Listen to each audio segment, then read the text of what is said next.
Carbos, do something, damn it! Oh! Oh, man. Everywhere I go, people die. Now would you look at that? Our mysterious survivor has awoken. What? Where am I? Who are you? Jaspar Matumiel Delveric. Jaspar for short. And you, my friend, are in my very own campsite. And before you ask, yes, the bandits killed both of the apothecary. The only reason you're still alive is that the impact of the explosion threw you right into a thicket. Luckily enough, most of your injuries are only superficial, and I've already taken care of them. Your fever, though, is an entirely different story. My fever? Do you know anything about it? Yep, quite a lot, actually. You're suffering from first-degree Arcanist's fever. I'm quite surprised that the old apothecarius didn't see that, to be honest. You're suddenly capable of doing things you previously knew only from the bard songs, right? And you're feeling unusually strong and dizzy at the same time?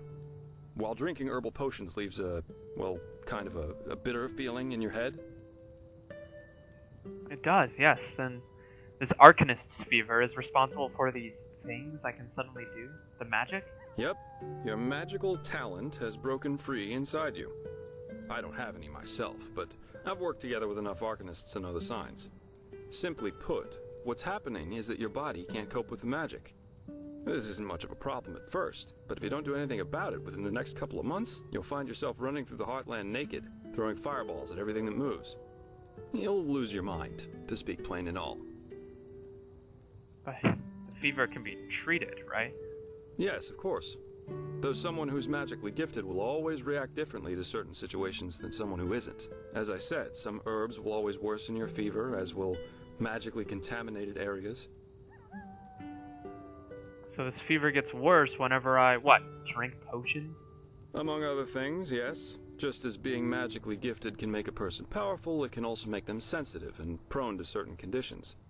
Just don't overdo it sleeping in ruins or in the wilderness. Instead, set up a camp somewhere.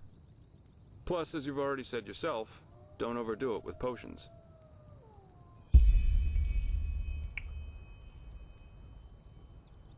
What happens if I do these things? How does the fever affect me exactly? Well, that depends on how bad it gets. At first, you'll suffer these diffuse headaches from time to time. Then your sight will permanently blur. And then you'll suffer a case of acute death, so to speak. Lovely. The fever can kill me? Yep. Everything has its price, as the wise hermit likes to say. And how can I treat it with this grunt root extract? What? No. That won't help you in the long run. What you need is ambrosia. A special mixture of herbs that can remedy the fever without any side effects. Every good alchemist has that in stock, but it'll cost you. And what about these visions? Visions?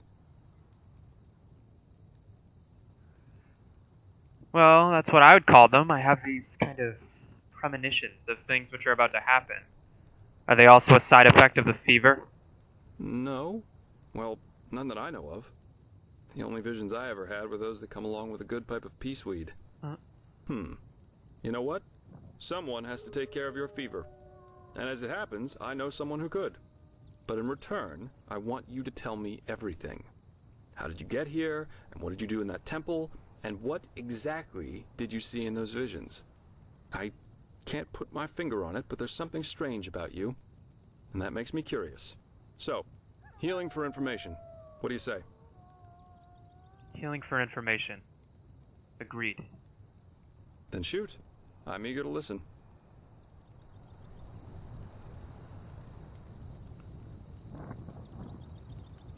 I understand. My condolences for your loss. So that means you somehow survived this execution. And before you got washed ashore, you had this dream? In which you saw burnt bodies and a blinding light. Yes, but it wasn't just a dream. It was more like a memory. The temple I saw in it was exactly the same as the one I saw in the valley. Do you know what I mean? I hope so. So your magical outburst didn't happen slowly as it usually does, but all of a sudden after this near-death experience. And with it came these visions. Correct. Interesting. I guess you know how absurd all this must sound, but somehow I believe you. Heck knows why, but I do. So, that means I'll introduce you to my employer. If anyone can help you, it's him. There is, however, one thing with which I could use a hand. The sooner we get that done, the sooner we can start our journey to Ark. What exactly is Ark? Ark? The capital of this country? Walls high as towers of iron-hard stone, rest alone in the mountains and granite. If you plan on staying in this land, sooner or later you'll see it with your own eyes. Who's this employer of yours? Well, aren't you curious? I like that. I work for the Holy Order. The Holy Order? You mean the military unit of the gods? Yes, but as you might know, this is the realm of Malthus, the guardian of the Lightborn. And here, the Order basically reigns for him. It's both the spiritual and judicial center of this country, so believe me, you'll see for yourself soon enough. Okay, then I'll help you. The faster I get rid of this fever, the better. Splendid. There are some things that need some explanation before we can get started, however. Where should I start? I take it you've noticed that in the past 2.5 years, this world has fallen into political chaos, right? Civil wars, usurpers everywhere, you name it. And even though Enderal isn't directly by these wars going on everywhere, there are strange things happening here too. Take the Woodsers, for example. There have been an unusual number of reports of wanderers being attacked by them in the open, which has never happened before. And the same goes for the Lost Ones, the living dead. Until 2 years ago, they were a rather rare magical phenomenon. But now every other corpse not properly cremated starts walking again as if it were the most natural thing to do. The strangest thing, however, is what they call the Red Madness. The Red Madness? Yeah. It's some kind of mental illness that makes people lose their minds. Just a couple of weeks ago, for instance, there was a smith in Ark who slaughtered his entire family. He was drunk, but that doesn't explain why he screamed things like, "Fear the light," while he was doing it. Or a young noblewoman who killed herself by setting her family estate on fire for no apparent reason. Now, you might say that these kinds of things happen, but by now there have been more than a dozen of them. That and the fact that the possessed's eyes glow red shortly before and during their deed has made people call it the Red Madness. And just 3 days ago it happened again. Only this time it was a magister from within the Holy Order itself. A magister? Right, you're not from here. A magister is a kind of sage from the Holy Order, who teaches the young novices who are aspiring to become keepers or arcanists. Yarrow was his name, a man who had more than 60 winners on his back.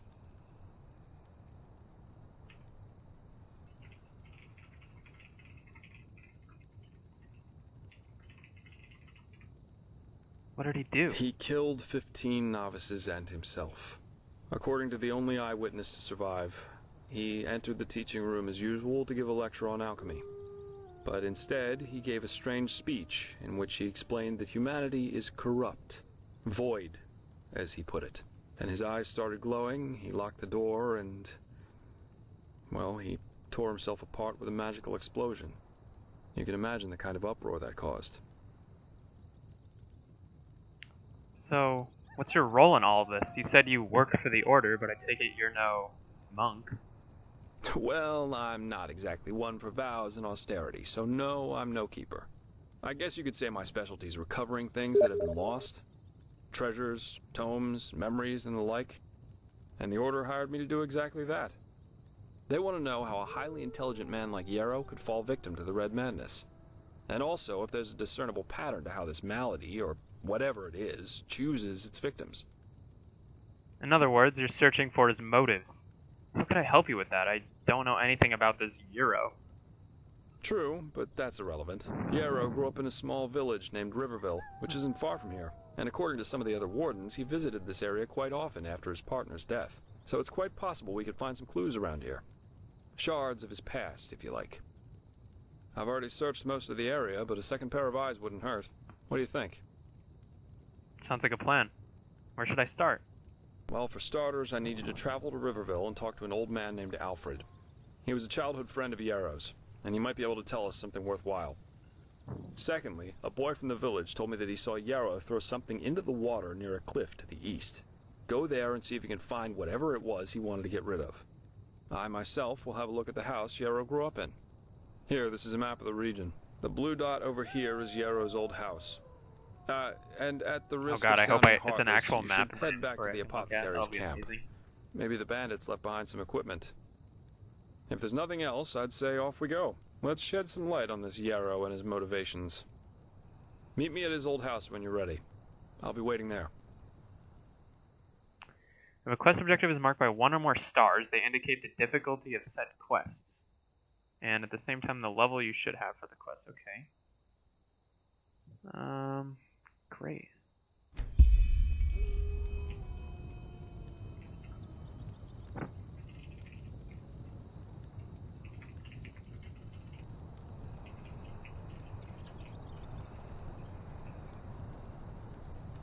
Never walked back on the road from the Weirdo. man's abode. Oh, blazes. Sorry. Man, I was gonna come over here for a dramatic moment.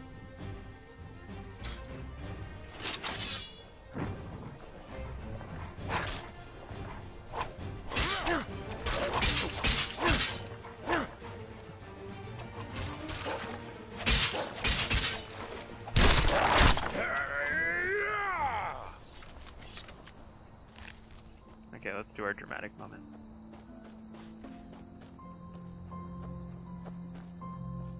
Is it possible that I fell victim to the red fever and murdered my parents, brother and sister? Only time will tell. Okay, let's look at our journal. After I encountered the 2 apothecary last night, I saw some sort of vision. The moment this premonition was over, I heard the 2 apothecaries speaking about the exact same things I heard in the vision. Then, bandits attacked the dam and killed them. I owe my life to a mercenary called Jesper Dalberic. He informed me that this damned fever is caused by my sudden talent in magic and offered to help me by introducing me to his employers who can heal it. In turn, I have to help him bring light to a Magister's rampage. Okay, find the strongbox. Oh man, we know it's a strongbox, that's too bad. Find Yarrow's childhood friend. I think the first thing we want to do is head back to the apothecary's camp and see if we can't find any gear. Also, let's see if we have a map of the region. I don't think we do. It's probably our actual map. But that would have been really cool. Okay, well, let's look. He said the blue dot is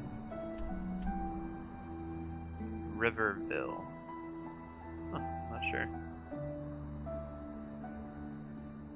Well, if we look at this, the camp, right? It should be like right over here. So I'm gonna head. I think it's down this way, and that should bring us back to the apothecary's camp. Rainbow Six is fun. I have it. Oh, what the hell is that?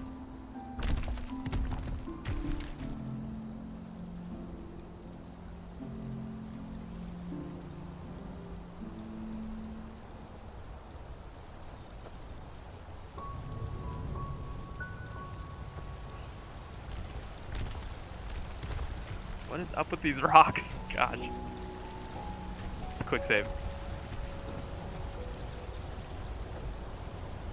Is this right? Oh, this looks like the... I'm not sure. Oh, this is the other side of the dam, I think. Wait, where are we? Yeah, this is the other side of the dam. So this is not the right way to go. So we're gonna back up and then we'll go all the way around.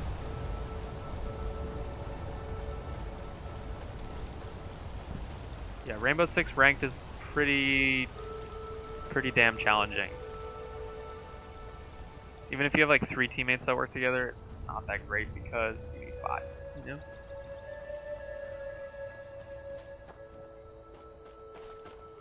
There is no carry in Rainbow Six.